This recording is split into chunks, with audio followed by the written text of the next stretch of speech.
আসসালামু আলাইকুম। কি অবস্থা তোমাদের? তোমাদের সাথে interactive rapid review test paper solution ক্লাসে আমি চলে আসছি। মোহাম্মদ আব্দুল্লাহিল কাফি পাটোয়ারি। আমার আমি পড়ি হচ্ছে বায়োকেমিস্ট্রি অ্যান্ড মলিকুলার বায়োলজিতে, জাহাঙ্গীরনগর ইউনিভার্সিটি। তোমরা অবশ্যই নাম শুনে থাকছো। আচ্ছা, আর আমি হচ্ছে ভর্তি পরীক্ষায়, আমাদের যে জাহাঙ্গীরনগর বিশ্ববিদ্যালয়ে ভর্তি পরীক্ষা, এখানে ছিলাম 61তম। আচ্ছা, তোমরা ইতিমধ্যে হয়তো অনেকগুলো ক্লাস করে ফেলছো। আজকে আমাদের যে ক্লাসটা, এটা হচ্ছে 11তম অধ্যায়ের ক্লাস। 11তম অধ্যায়টার নাম কি? নাম হচ্ছে জীবের প্রজনন। প্রজনন বলতে আমরা কি বুঝি? কিভাবে একটা জীব তার সংখ্যা বৃদ্ধি করে একাধিক জীবে পরিণত হয়। ঠিক আছে, একে বলা হয় প্রজনন। এর আগে তোমরা অবশ্যই এই অধ্যায় পড়ছো। তো তারপরে আমরা হচ্ছে এখানকার সাজেশন অংশটুকুর আমরা একটা সলভ ক্লাস দিচ্ছি। আর এই টেস্ট পেপারের মাধ্যমে তোমরা পেয়ে যাচ্ছ প্রত্যেকটা অধ্যায়ের আলাদা আলাদা সলভ ক্লাস। এই কিউআর কোডটা স্ক্যান করলেই পেয়ে যাবে একটা সলভ ক্লাস। ঠিক আছে, আর কথা না বাড়াই আমরা মূল আলোচনায় চলে আসি। আচ্ছা, প্রশ্ন নম্বর 1, কোনটি অবৃন্তক ফুল? ঠিক আছে, 1 নম্বর প্রশ্নটা হচ্ছে কোনটি অবৃন্তক ফুল। দেখো তো তোমরা অপশনগুলো কোনোটা চেনো কিনা। বলছে যে ক নাম্বার জবা, খ নাম্বার ধুতুরা, গ নাম্বার হাতিসুর। ঠিক আছে, ক জবা, খ ধুতুরা, গ নাম্বার হাতিসুর। তো কোনটা উত্তর, কোনটা হবে, কোনটা অবৃন্তক? উত্তর হচ্ছে গ নাম্বার, হাতিসুর হচ্ছে অবৃন্তক ফুল, যাদের বোটা থাকে না। ঠিক আছে, আচ্ছা, এরপরে চলে আসি। সেটা হচ্ছে উভলিঙ্গ ফুল কোনটি? 2 নম্বর প্রশ্ন, উভলিঙ্গ অর্থাৎ একই সাথে যে ফুলের মধ্যে একই সাথে একটা হচ্ছে পুংস্তবক থাকবে এবং একটা স্ত্রী স্তবক থাকবে। ঠিক আছে, উভলিঙ্গ ফুল বলতে বোঝায় যে ফুলের একই সাথে একটা পুংস্তবক এবং একটি স্ত্রী স্তবক থাকবে। এটা কার ক্ষেত্রে দেখা যায়? উত্তরটা হচ্ছে জবা। তারপর প্রশ্ন নম্বর 3 বলছে যে একলিঙ্গ ফুল কোনটি? এগুলোর মধ্যে একলিঙ্গ কোনটা? উত্তর হচ্ছে ঝিঙ্গা। 4 নম্বর পেঁপের ক্ষেত্রে প্রযোজ্য। প্রথমে বলছে একলিঙ্গ ফুল, হ্যাঁ পেঁপে একলিঙ্গ ফুল, এখানে আমি সহমত। তারপরে 2 নম্বর বলছে ভিন্নবাসী উদ্ভিদ, 3 নম্বর বলছে সমৃদ্ধ ফুল। উত্তর হচ্ছে 3টি। তারপরে 5 নম্বর, কোনটির পরাগদণ্ড বহুগুচ্ছ? মানে হচ্ছে পুংস্তবক কয়েকটা আছে, হ্যাঁ, পরাগদণ্ডটা কয়েকটা অংশে বিভক্ত। আচ্ছা, এর উদাহরণ হচ্ছে ক নম্বর দিচ্ছে জবা, উত্তর অপশন। খ নম্বর দিচ্ছে শিমুল, গ মটর, ঘ ধুতুরা। উত্তরটা হচ্ছে শিমুল। আচ্ছা, ফুলের কোনটি বাইরের দিক থেকে দ্বিতীয় স্তবক? বাইরের দিক থেকে দ্বিতীয় স্তবক কোনটা? বলছে বাইরের দিক থেকে দ্বিতীয় স্তবক, তাই না? তাহলে হবে দলমণ্ডল। বাইরে থাকে বৃতি, তার ভিতরে থাকে দলমণ্ডল। আচ্ছা, কোন ফুলের পরাগদণ্ড বহুগুচ্ছ এবং পর পরাগী? এই জায়গাগুলো, এই উদাহরণগুলো তোমাদের একটু কষ্ট দিবে, তো এগুলো তোমাদের জানতে হবে। হ্যাঁ, এটা উত্তর হচ্ছে শিমুল। গর্ভকেশর কোথায় অবস্থান করে? গর্ভকেশর তার মানে কি? গর্ভাশয়ের একদম উপরের অংশে। ঠিক আছে, তো অপশনগুলো দেখি। ক নম্বর বলছে যে পাপড়ির বাইরে, এটা ভুল। ফুলের কেন্দ্রে, হ্যাঁ, গর্ভাশয় থাকে হচ্ছে ফুলের মাঝ বরাবর, বৃতির নিচে পুংকেশরের পাশে, এটা ভুল। দল লগ্ন, পুংস্তবকের দল লগ্ন মানে হচ্ছে দলের সাথে যুক্ত থাকে পুংস্তবক, এটা কোন ফুলের ক্ষেত্রে দেখা যায়? উত্তরটা হচ্ছে ধতুরা। চলে আসি 10 নম্বর প্রশ্নে।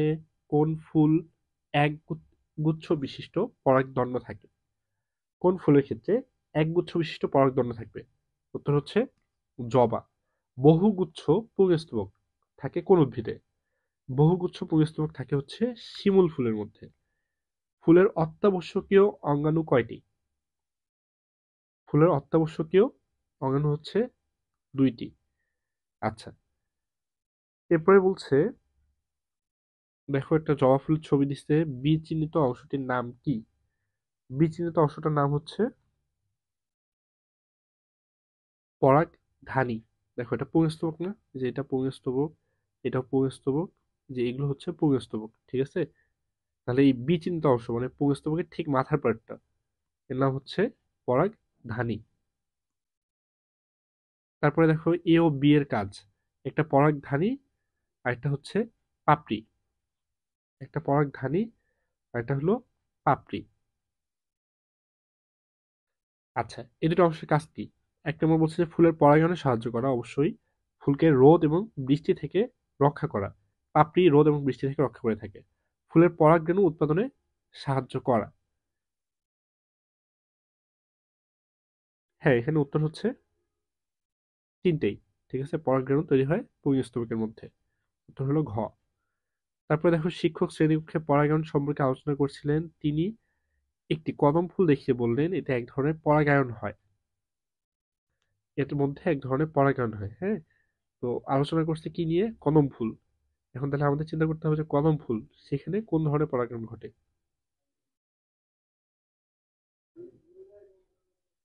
উত্তরটা হচ্ছে শিমুল ফুল। মানে আর কোন ফুলে এই সেম ধরনের পরাগায়ন ঘটে? উত্তরটা হলো শিমুল ফুল। উদ্ভিদের ফুলটির পরাগায়নের ক্ষেত্রে অসুবিধা হচ্ছে কি কি অসুবিধা? ক নম্বর অপশন দেখো, বলছে যে পরাগায়নের নিশ্চয়তা কম। হ্যাঁ, দাঁড়াও, পরাগায়নের নিশ্চয়তা কম, ঠিক আছে। তারপরে 2 নম্বর বলছে যে প্রজাতির বিশুদ্ধতা কমে যায়। হ্যাঁ, যেহেতু দুই ধরনের একসাথে মিক্স হচ্ছে, তাহলে বিশুদ্ধতা কমে যাবে আগের প্রজাতি আর পরের প্রজাতির মধ্যে। পরের প্রজাতির মধ্যে কিছুটা, দুইজনের মধ্যে একটা রিকম্বিনেশন হবে। একটা, এটা যেহেতু অন্য একটা উদ্ভিদ থেকে আসতেছে, হ্যাঁ, তাহলে এখানে বিশুদ্ধতা কমে যাবে। পরাগরেণু কম লাগে না, এটা ভুল, বেশি লাগে। ঠিক আছে, কারণ এটা কি পরপরাগায়ন। স্বপরাগায়ন হলে কম লাগতো। আচ্ছা, নিচের কোন প্রজাতির চরিত্রগত বিশুদ্ধতা বজায় থাকে এবং অভিযোজন ক্ষমতা কম? চরিত্রগত বিশুদ্ধতা মানে বজায় থাকবে এবং অভিযোজন ক্ষমতা কম হবে। এরা কারা? ক নম্বর অপশন, সরিষা। হ্যাঁ, সরিষাই হবে উত্তর। খ বলছে পেঁপে হবে না, তারপর শিমুল হবে না, কদম হবে না। ঠিক আছে। আচ্ছা, তারপরে প্রশ্নে চলে আসি, স্বপরাগায়নের গুরুত্ব কোনটি? স্বপরাগায়নের ক্ষেত্রে কি হয়? ক নম্বর বলছে বৈচিত্র্যের আবির্ভাব ঘটে। যদি স্বপরাগায়ন হলো তাহলে তো আর বৈচিত্র্য আসবে না, অন্য একটা ফুল থেকে আসলে তখন এটা বৈচিত্র্য দেখা যেত। তাহলে বৈচিত্র্যের উত্তরটা ভুল। তারপর বলছে অভিযোজন ক্ষমতা বৃদ্ধি পায় না, যখন দুই ধরনের মিক্সড হয় তখনই অভিযোজন ক্ষমতা বৃদ্ধি পায়। তারপরে বলছে যে বীজের অঙ্কুরোদ্গমের হার বৃদ্ধি পায়। উত্তরটা ভুল। আচ্ছা, বীজের চরিত্রগত বিশুদ্ধতা রক্ষা হয়, হ্যাঁ এটা হবে, যেহেতু একই বৈশিষ্ট্য মানে প্রজাতির মধ্যে কিংবা একই ফুলের মধ্যে। কোন পরাগী ফুল ছোট হলে পুষ্পমঞ্জরিতে সাজানো থাকে? কোন পরাগী ফুল ছোট হলে পুষ্পমঞ্জরিতে সাজানো থাকে? উত্তর হচ্ছে প্রাণী পরাগী পরাগী হবে, হ্যাঁ। পতঙ্গ পরাগী ফুল কোনটি? কোনটা পতঙ্গের মাধ্যমে তাদের পরাগায়ন হয়? উত্তর হচ্ছে সরিষা। কে করে? সরিষা ফুল থেকে মৌমাছি এক ফুল থেকে অন্য ফুলে যায়, মধু সংগ্রহ করে এবং তাদের পরাগায়নে সহায়তা করে।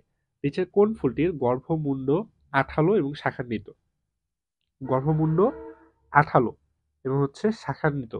উত্তরটা হচ্ছে ধান। তারপর বলছে পলাশীতে উজ্জ্বল কমলা রঙের বড় আকর্ষণীয় ফুল, এটি কিসের মাধ্যমে পরাগায়ন ঘটে? উত্তরটা হচ্ছে বড় ফুল যেহেতু আকর্ষী, প্রাণীর মাধ্যমে। কোন ফুলের সুগন্ধ নেই? সুগন্ধ নেই কার? দেখো, গোলাপ সুগন্ধ আছে, রজনীগন্ধা আছে, সরিষারও আছে। তো হচ্ছে পাতা শ্যাওলা। কোনটি পতঙ্গ পরাগী ফুল? পতঙ্গ পরাগী। ক নম্বরেই উত্তর আছে, উত্তর হচ্ছে জবা। তারপরে বলছে যে আচ্ছা, এরকম আর পতঙ্গ পরাগী আরো কিছু ফুলের নাম আমরা জেনে রাখি। পতঙ্গ পরাগী ফুল।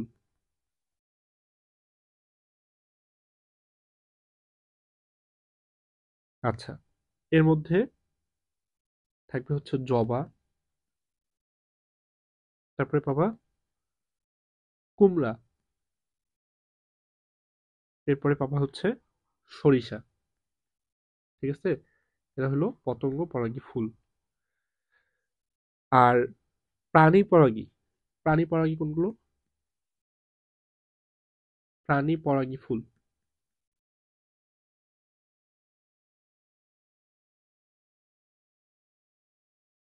উত্তরটা হচ্ছে কদম, তারপরে শিমুল, এরপরে প্রাণী পরাগী আরেকটা উদাহরণ হচ্ছে কচু। আচ্ছা, তো 24 নম্বর প্রশ্ন হয়ে গেছে। 25 নম্বর, কোনটা প্রাণী পরাগী ফুল? দেখো ওখান থেকে কোনটা আছে এখানে। কদম আছে, শিমুল এবং কচু নাই। পাশেই দেখো ডান সাইডে আমার উত্তর লেখাই আছে কদম। বায়ু পরাগী ফুলের বৈশিষ্ট্য কোনটি? আচ্ছা, এবার দেখবো বায়ু পরাগী, তাই না? আচ্ছা, আসো আমরা অপশনগুলোর দিকে দেখতে যাই। ফুল রঙিন এবং মধু গ্রন্থিযুক্ত। আচ্ছা, যদি বাতাসের মাধ্যমে উড়ে যায়, বাতাসে কি মধুর প্রয়োজন আছে? বাতাস কি মধু খায়? খায় না। ফুল সাদা কালো হলে কি বাতাসের সাথে লাগে না? সাদা কালো হলেও লাগবে, রঙিন হলেও লাগবে। আচ্ছা, তাহলে এইটা এখানে আমার জন্য জরুরি না। বলছে ফুল হালকা এবং মধু গ্রন্থিবিহীন। হ্যাঁ, ফুল হালকা হইতে হবে, নাহলে তো বাতাসে ভেসে যেতে পারবে না পরাগরেণু। আচ্ছা, গর্ভমুণ্ড আঠালো এবং শাখান্বিত। গর্ভমুণ্ড যদি আঠালো না হয় তাহলে তো ওর গায়ে টাচ হয়েও সে পড়ে যাবে। তাহলে উত্তরটা হচ্ছে 2 এবং 3 নম্বর। শেফালি রাস্তার পাশে প্রচুর ধুতুরা ফুল ও শিমুল গাছে ফুলে ছোট পাখি ঘুরে বেড়াতে দেখতে পেল। শেফালির দেখা গাছ দুটির মধ্যে ভিন্নতা হলো: 1 নম্বর, নতুন বৈশিষ্ট্য সৃষ্টি হয়। 2 নম্বর বলছে পরাগায়ন নিশ্চিত। 3 নম্বর বলছে প্রচুর পরাগায়ন নষ্ট হয়। হ্যাঁ, ঠিক আছে, তিনটেই হবে। উত্তর ঘ। তারপরে সরিষা ফুলে মৌমাছি বসলে কি হয়? সরিষা উদ্ভিদ ক্ষতিগ্রস্ত হয়। উত্তরটা কি ঠিক আছে? নয়, তার পরাগায়ন ঘটেও, সে লাভবান হয়। মৌমাছি উপকৃত হয়, হ্যাঁ অবশ্যই হয়, সে মধু পায়। সরিষা ক্ষেতের মালিক লাভবান হয়, অবশ্যই, তাহলে পরাগায়ন ঘটে। উত্তর হচ্ছে 2 এবং 3। 28-এর গ। তারপরে চলে আসি 29 নম্বর প্রশ্ন। বলছে পরাগরেণুর জেনারেটিভ কোষটি। পরাগরেণুর কোষটা দুইটা ভাগে ভাগ হয়ে যায়, ঠিক আছে? আচ্ছা, তো পরাগরেণুর জেনারেটিভ কোষটি বিভাজিত হয়ে কতটি পুং জননকোষ সৃষ্টি করে? যে বললাম 2 ভাগে বিভক্ত হয়, উত্তর 2। কোন পদ্ধতিতে গ্যামেট সৃষ্টি হয়? গ্যামেট সৃষ্টি হয় কোন পদ্ধতিতে? মিওসিস কোষ বিভাজনের মাধ্যমে। এর আগে আমরা কোষ বিভাজন অধ্যায়ের মধ্যে এটা দেখে আসছিলাম যে জননকোষ তৈরি হয় মিওসিসের মাধ্যমে। পরাগরেণু অঙ্কুরিত হয়ে কি গঠন করে? উত্তরে 1 নম্বর আছে প্রতিপাদ কোষ, 2 নম্বর জেনারেটিভ কোষ, 3 নম্বর নালী কোষ। একটা জেনারেটিভ কোষ তৈরি করে, আর একটা প্রতিপাদ কোষ তৈরি করে। আর সরি, নালী কোষ তৈরি করে। প্রতিপাদ কোষ কোথা থেকে তৈরি হয়? স্ত্রী থেকে, হ্যাঁ, স্ত্রী গ্যামেট থেকে ওইদিকে তৈরি হয়। এগুলো পুরুষের পার্ট। উত্তর হচ্ছে গ। তারপর বলছে যে গর্ভযন্ত্রে কয়টি কোষ থাকে? আমরা যদি স্ত্রী পার্টটা দেখতে যাই, এখানে কোনো ফিগার, হ্যাঁ এই যে দেখো, এখানে এই ফিগারে দেখো, বলছে যে ডিম্বক রন্ধ্রের দিকে, এই যে এখানে 3টা কোষ আছে, এদিকেও 3টা কোষ আছে, ঠিক আছে? প্রশ্নটা কি বলছিল? গর্ভযন্ত্রে কয়টি কোষ থাকে? উত্তর হচ্ছে 3টি, ঠিক আছে? উত্তরটা 3টা। তারপর বলছে চিত্রের পি অংশটি নিষেক নিষেকের পরে পরিণত হয়। পি, ঠিক আছে, এটা ডিম্বাণু বোঝাচ্ছে। নিষেকের পরে ও ডিম্বাণুর সাথে যখন শুক্রাণু মিলিত হয় কি তৈরি করে? জাইগোট তৈরি করবে। চিত্রের এক্স এবং ওয়াই এর ক্ষেত্রে এক্সটা হচ্ছে স্ত্রী, ওয়াইটা হচ্ছে পুরুষ। এম ও এন মিলিত হয়, হ্যাঁ, এন এর একটা অংশ মিলিত হয়ে শস্যকোষ তৈরি করবে। শশা কোষ না, এটা শস্যকোষ। তাহলে 1 নম্বর অপশনটা ঠিক আছে। তারপরে 2 নম্বরটা বলছে এম পি এর সাথে মিলিত হয়। এম আর পি এর সাথে ঘ এর মিলনে, আচ্ছা এটা এন এর মিলনে হবে, হ্যাঁ, এম এন আর পি। আচ্ছা, এম ও পি এর সাথে এন এর মিলনে দ্বি নিষেক ঘটে। হ্যাঁ, দুই জায়গায় দুইবার নিষেক হচ্ছে। একবার এই পি এর এখানে একবার নিষেক হবে, এখানে একবার এখানে হবে। এই জন্য এটাকে একসাথে বলা হচ্ছে দ্বি নিষেক, দুইবার নিষেক। পি ও এন মিলিত হলে চারা গাছ তৈরি করতে পারে। পি আর এন, সেখান থেকে একটা নতুন প্রজাতির, মানে তোমার নতুন একটা উদ্ভিদের জন্ম হতে পারে, বীজ তৈরি হবে এক কথায়। চলে আসে 35 নম্বর প্রশ্ন। স্টি গ্যামেটোফাইট উৎপত্তির ক্ষেত্রে একটি স্ত্রী জনন মাতৃকোষ থেকে 4টি হ্যাপ্লয়েড কোষ সৃষ্টি হয়। উপরের 3টি কোষ বিনষ্ট হয় এবং নিচের কোষটি বিভাজিত হতে থাকে। আচ্ছা, তাহলে এখানে বলছে যে উদ্দীপকে উল্লিখিত 4টি কোষ উৎপাদনে কোন প্রক্রিয়া সংঘটিত হয়? একটা কোষ থেকে 4টা কোষ তৈরি হবে, তাই না? তাহলে এটা কোন পদ্ধতিতে হয়? আমরা কোষ বিভাজনের ক্ষেত্রে অলরেডি দেখে আসছি। উত্তরটা হচ্ছে মিওসিস, যেটা দিয়ে জনন কোষের বিভাজন হয়। উদ্দীপকে গ্যামেটোফাইট উৎপত্তির সময় উদ্দীপকে যে গ্যামেটোফাইট তৈরি হলো এই ক্ষেত্রে কি হবে? প্রতিপাদ্য কোষ গঠন করবে, অবশ্যই করবে। গৌণ কেন্দ্রিকা তৈরি হবে, গর্ভযন্ত্র গঠন করবে। আচ্ছা, তাহলে উত্তর হচ্ছে তিনটেই। এরপরে দেখো চিত্রটায়, এখানে বলতেছে যে নিষেকের ফলে চিত্র কিউ এর এ অংশটি কিসে পরিণত হয়? এটা কি? এটা হচ্ছে স্ত্রী জননকোষ, ঠিক আছে, বা ডিম্বাণু। তার সাথে যদি শুক্রাণু মিলিত হয় তাহলেই তো নিষেক হবে। নিষেকের পর এটা কিসে পরিণত হয়? উত্তর হচ্ছে ভ্রূণে পরিণত হয়। আচ্ছা, 37। এরপরে চলে আসে 38 নাম্বার। বলছে চিত্রের কিউ, দাঁড়াও একটু ফিগার কই, হ্যাঁ, চিত্রের কিউ অংশটি, একটু দাঁড়াও, হ্যাঁ, চিত্রের কিউ এর বি অংশটা, ঠিক আছে। একটা নম্বর বলছে শস্য কলা সৃষ্টি করে, উত্তরটা ঠিক আছে। তারপরে বলছে যে 3N নিউক্লিয়াস সৃষ্টি করে, ট্রিপ্লয়েড কোথায় তৈরি করে? এই যে মাঝের অংশে, এখানে দুইটা অলরেডি আছে, তার সাথে একটা যুক্ত হয়, 2+1 কত হয়? 3 হয়। আচ্ছা, বীজপত্র সৃষ্টি করে, না বীজপত্র এখানে সৃষ্টি হবে না, তাহলে উত্তরটা হচ্ছে 1 এবং 2, ক নাম্বার। তারপরে বলছে যে উদ্দীপকের ফলে, এই যে এইটা উদ্দীপক, এতক্ষণে বুঝাইতে বুঝাইতে এর অবস্থা খারাপ হয়ে গেছে। আচ্ছা, এই উদ্দীপকের নিষেকের ফলে চিত্র এক্স অংশটি কিসে পরিণত হয়? মাত্র উত্তর দেখে আসছি, কি ছিল উত্তরটা? ভ্রূণ।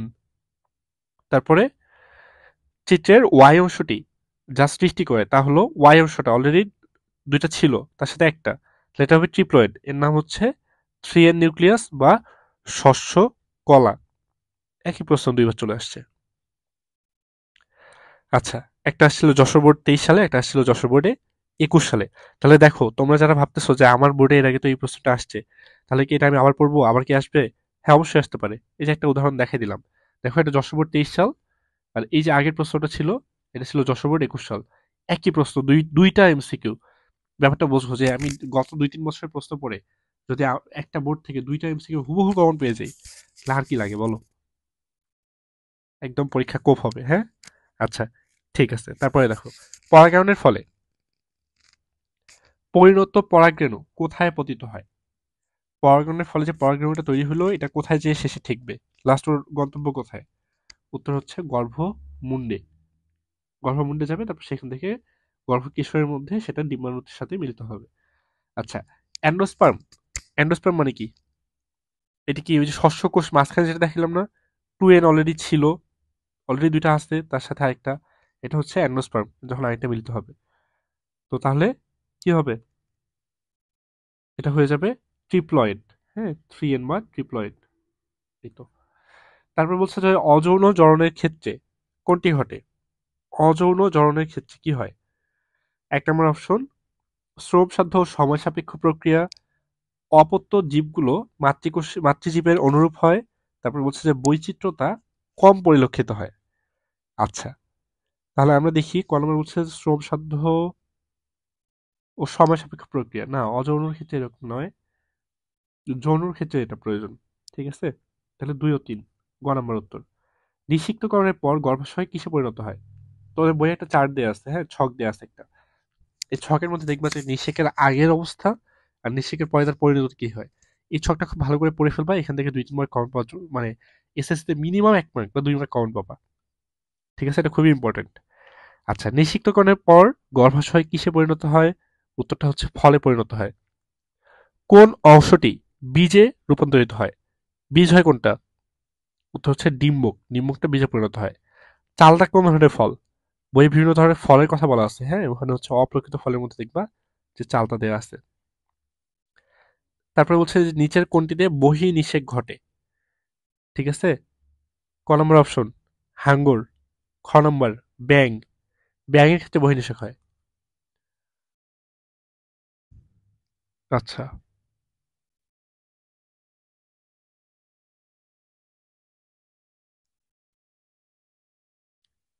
তারপরে দেখো নিচের কোন প্রাণীতে অন্তঃনিষেক ঘটে? অন্তঃনিষেক ঘটে কার? যারা তুলনামূলকভাবে একটু উন্নত। হ্যাঁ, এখানে বলছে তেলাপিয়া, ব্যাং, ইলিশ, হাঙর, উত্তরটা হচ্ছে হাঙর। তারপরে প্রশ্নে চলে আসো, 49 নম্বর প্রশ্ন, নিচের কোন হরমোন শুক্রাণু উৎপাদনে সাহায্য করে? শুক্রাণু উৎপাদনের জন্য সহায়তা করে কি? কোন হরমোনটা হচ্ছে শুক্রাণু উৎপাদনের জন্য সহায়তা করে? কি মনে হয় উত্তর কি হতে পারে? উত্তর হচ্ছে টেস্টোস্টেরন। সবাই জানার কথা, বিভিন্ন ক্লাসে অলরেডি ছিল।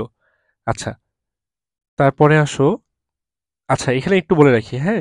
অনেকের ধারণা কি যে টেস্টোস্টেরন, যে যদি কোনো মেয়েকে জিজ্ঞেস করা হয় যে ভাইয়া মেয়েদের কি টেস্টোস্টেরন থাকে, তো মেয়েটার উত্তর হয় কি যে না, থাকে না। বিষয়টা এরকম নয়। ছেলেদের স্ট্রোজেন থাকে, প্রজেস্টেরন থাকে। তোমরা হয়তো অনেকে বলবা যে হ্যাঁ ভাই থাকে, মানে থাকে না। ছেলেদের মধ্যে কেন আবার স্ট্রোজেন প্রজেস্টেরন থাকবে? বিষয়টা এরকম নয়। বিষয়টা হচ্ছে ছেলে মেয়ে সবারই সব হরমোন থাকে, কিন্তু ছেলেদের ক্ষেত্রে টেস্টোস্টেরনটা সিক্রেট হয় বেশি পরিমাণে, এবং ইস্ট্রোজেন প্রজেস্টেরন সিক্রেট হয় খুবই সামান্য পরিমাণে। আর মেয়েদের ক্ষেত্রে হয় উল্টাটা, মেয়েদের ক্ষেত্রে ইস্ট্রোজেন প্রজেস্টেরন সিক্রেট হয় অনেক বেশি পরিমাণে, আর টেস্টোস্টেরন সিক্রেট হয় খুব সামান্য পরিমাণে। আচ্ছা, তাহলে আমরা পরের প্রশ্নে দিয়ে চলে আসি। বলছে যে মেয়েদের নারী সুলভ লক্ষণ সৃষ্টি করে কোন হরমোন? এইবার আমরা উত্তর দিব ইস্ট্রোজেন। আচ্ছা, কোন গ্রন্থি থেকে থাইরক্সিন হরমোন নিঃসৃত হয়? উত্তরটা হচ্ছে থাইরয়েড। মেয়েদের রজনী বৃত্তিকাল সাধারণত কত বছর বয়স থেকে শুরু হয়? আচ্ছা, প্রশ্ন নম্বর 52, ঠিক আছে। রজনী বৃত্তিকাল সাধারণত 40 থেকে 50 বছর বয়স পর্যন্ত মেয়েদের ঋতুস্রাব হয়ে থাকে, হ্যাঁ? বা আমরা যেটাকে মাসিক বা পিরিয়ড বলতেছি, সেটা হয়ে থাকে 40 থেকে 50 বছর বয়স পর্যন্ত। এরপরে যে এই চক্রটা বন্ধ হয়ে যায়, সেটাকে বলা হয়, ইংলিশটা হচ্ছে মেনোপজ, বাংলা হলো রজনী বৃত্তিকাল। বয়সটা হলো 40 থেকে 50 বছর। আচ্ছা, মানব শরীরে প্রজনন সংক্রান্ত হরমোন নিঃসরণকারী গ্রন্থি কোনটি? প্রজনন সংক্রান্ত হরমোন আইলেটস অফ ল্যাঙ্গারহ্যান্স ক নম্বর অপশন। কি তৈরি করে? এ তৈরি করে ইনসুলিন। ইনসুলিন কি প্রজননের সাথে সম্পর্কিত? কারোর শরীরে যদি ইনসুলিন না হয়, তাহলে কি তার বাচ্চা হবে না? ডায়াবেটিস হলে তার বাচ্চা হয় না? হইতেই পারে। আচ্ছা, 2 নম্বর বলছে থাইরয়েড। হ্যাঁ, থাইরয়েডের প্রভাব আছে। পিটুইটারিরও প্রভাব আছে। পিটুইটারিকে বলা হয় মাস্টার গ্ল্যান্ড। সে সবগুলো গ্রন্থিকে কন্ট্রোল করে, ঠিক আছে, বস। উত্তরটা হচ্ছে 1 ও 2। 4 নম্বর প্রশ্নে চলে আসো। ভ্রূণ ডিম্বনালী থেকে জরায়ুতে পৌঁছালে তখন তাকে কি বলে? যখন ডিম্বনালী থেকে জরায়ুতে চলে আসে, তখন সে অবস্থাটাকে বলা হয় ব্লাস্টোসিস্ট। আচ্ছা, এটাকে ব্লাস্টোসিলও বলে, হ্যাঁ? গর্ভাবস্থা সাধারণত কত সপ্তাহ পর্যন্ত বিদ্যমান থাকে? গর্ভাবস্থা কত সপ্তাহ? 38 থেকে 40 সপ্তাহ। নিষেকের পর, নিষেকের কত সপ্তাহ পর অম্লা গঠিত হয়? আচ্ছা, যখন একটা ডিম্বাণু শুক্রাণু দ্বারা মিলিত হয়, এর ঠিক কত সপ্তাহ পরে অম্লা গঠিত হয়? এটা হচ্ছে প্রশ্ন। উত্তরটা হচ্ছে 12 সপ্তাহ। ঠিক আছে, 12 সপ্তাহ পর অম্লা গঠিত হয়। আচ্ছা, অম্লা থেকে কি নিঃসৃত হয়? উত্তরটা হচ্ছে গোনাডোট্রোপিন। তারপর বলছে যে অম্লাটা কি দিয়ে তৈরি? লিখছে হরমোন দিয়ে তৈরি, অগ্নাশয়ের ন্যায় কাজ করে, প্লীহার ন্যায় কাজ করে, প্রসব বেদনা সৃষ্টি করে। উত্তরটা কি? হরমোন অম্লাকে তৈরি করে। আচ্ছা, অম্লা কাজ করে কার মতো? ফুসফুসের মতো, বৃত্তের মতো? আচ্ছা, এটা বৃক্ক হইতো, হ্যাঁ, কিডনি। বলতে চাচ্ছে যে বৃক্কের মতো নাকি মস্তিষ্কের অনুরূপ? একটু দাঁড়াও, এটা হবে বৃক্ক, মানে কিডনির কথা বলতে চাইছে, হ্যাঁ? একটু দাঁড়াও, চিকনটা দিয়ে লিখে দিই। বৃক্ক, বৃক্কের মতো। আচ্ছা, আরেকটা বলছে যে মস্তিষ্কের মতো। অম্লা কি হিসেবে কাজ করে? অম্লা হচ্ছে ফুসফুসের মতো কাজ করে, কারণ তাকে বাচ্চা টাচে আসছে, বাচ্চা তো পেটের মধ্যে, সে তো বাইরে শ্বাস নিতে পারে না। তো তার, সেজন্য শ্বাস পায় এবং অক্সিজেন জন্য তার মধ্যে যায়। এটার জন্য সে একটা ব্যারিয়ার হিসেবে কাজ করে, একটা নেটের মতো। আর আরেকটা অপশন হচ্ছে বৃক্ক, মানে কিডনি, সে রেচনের কাজটাও করে দেয়, ঠিক আছে। বর্জ্য পদার্থটা মাথায় মায়ের শরীরে দিয়ে দেয়, মা তখন সেটা তার কিডনির মাধ্যমে ছেঁকে মূত্র এবং মলের মাধ্যমে শরীর, মানে মূত্রের মাধ্যমে মূলত শরীর থেকে বের করে দেয়। আর যদি মূত্র হয় তাহলে তো হচ্ছে মলের মাধ্যমে যাবে। সাধারণত কত সপ্তাহ গর্ভাবস্থা বিদ্যমান থাকে? মাত্র দেখে আসছি। কত সপ্তাহ? 38 থেকে 40। তারপর বলছে যে কত সপ্তাহের পর ভ্রূণের স্পন্দন এবং মস্তিষ্কের গঠন শুরু হয়? আচ্ছা, আমি যেভাবে মনে রাখতাম হৃদস্পন্দন না, তারপরে হার্টের কাজ।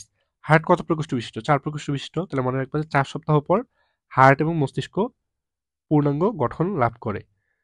তারপরে হচ্ছে নিষিক্তকরণের কতদিন পর মস্তিষ্কের গঠন শুরু হয়? নিষেক হয়ে গেছে ঠিক আছে, অলরেডি জাইগোট ফর্ম করে ফেলছে। এখন কতদিন পরে নিষেকের ঠিক কতদিন পরে মস্তিষ্ক তৈরি হবে? ঠিক আছে, ৬২ নম্বর প্রশ্ন, উত্তরটা হচ্ছে খ, ২৮ দিন পরে, ৪ সপ্তাহ। আচ্ছা, মৌলা দশা কত কোষ বিশিষ্ট? মৌলা দশাটায় কতটা কোষ থাকে? উত্তরটা হচ্ছে ১৬টি কোষ। কতদিনের ভ্রূণকে ফিটাস বলা হয়? ঠিক আছে,